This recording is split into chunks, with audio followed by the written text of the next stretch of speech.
Thanks, Abby. Now, I am a vegetarian, but that did not stop the Hawks from bringing home the bacon this weekend against Minnesota. Hawks started fast in this one with a Nate Stanley touchdown pass to Nico Reganey in the first drive of the game to put Iowa up 6. Offense kept rolling with a touchdown run from Tyler Goodson to put the Gophers in a 13-point hole. Get it? Amir Smith-Marset said, "I went in on the fun too," so 6 got 6 in with this touchdown pass in the third. The Gophers weren't completely in the ground yet with the ball down 4 late in the fourth, but Riley Moss picked off Tanner Morgan's pass for the game-winning interception. The students liked it so much that they stormed the field, and the Hawks keep Floyd home in Iowa City for the 5th straight year. I think we've been saying that since, first game we want to start fast, and then the first drive was really, epitomized that. We started pretty quick, but, it kind of just, I think I've said it a ton of times before, just snowballed everything. We just got to get started. We haven't did that, like a top 10 with the Storm, like versus Ohio State. It was cool, but that game was over real fast.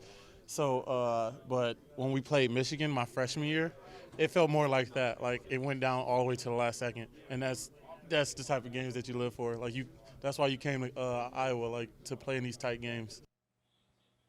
The Hawks will try to ride their success through this weekend when they play Illinois at Kinnick this Saturday. Now, jumping back onto the basketball court, the Iowa men's basketball team took on Oral Roberts on Thursday night and was able to bounce back after their first loss. The Hawks looked to veteran Luka Garza, who recorded a career high in points with 30. Garza was able to score under the basket and from beyond the arc all night. But Garza wasn't the only one contributing for the Hawks. Redshirt sophomore Jack Dungy had 14 points on the night and knocked down a few threes to give Iowa the edge they needed. The Hawks took this W in this one, 87-74. Scoring my entire, career in high school and now. I think I'm just, always been ready for that role. And I just want to, do whatever I can to help the team. If that's score the ball, if that's rebound the ball, which I've tried to improve as much as I could. I'm just trying to help my team any way I can. We got a lot of scorers on this team. And we have good shooters. We shot it okay. We were 8 for 24. I think we got, the ability to do a lot better than that. We had clean looks. I thought our three-point shots were open. The Hawks will take on North Florida on Thursday at 6 p.m. in Carver Hawkeye Arena. And Iowa's wrestling team has built up a lot of hype in the offseason, but yesterday it was time to show the fans what the season is going to be all about. The second-ranked Hawkeyes hosted Tennessee Chattanooga in their season debut, and the Hawks got things started with the 2-time defending champion Spencer Lee. A lot of eyes on Lee as he's trying to balance an Olympic trial and another NCAA season, but he handled things here in the first match, getting the win 16-5. Michael Kemmerer had spent over a year recovering from serious injuries, but the 2-time All-American didn't miss a beat when he got back into Carver. Kemmerer took care of Hunter Fortner from the very beginning and got the win 20-0. To cap off an undefeated afternoon, the Hawks brought their new freshman heavyweight, Tony Cassiope. The match didn't take long as Tony got the pin in under 2 minutes.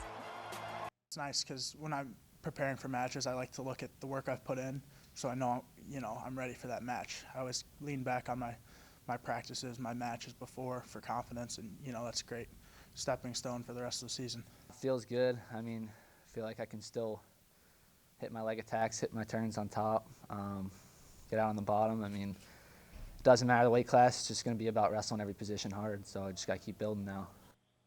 The Hawkeyes travel to Ames this Sunday to take on a Cyclone team that's going to surprise a lot of people this year. While wrestling is just starting up, the field hockey season came to an end on Sunday as they lost to #1 ranked and undefeated North Carolina in the Elite Eight of the NCAA tournament. Although this is a painful loss for the Hawks, they held North Carolina to only 2 shots on goal, the least that the Tar Heels have seen in a game this season.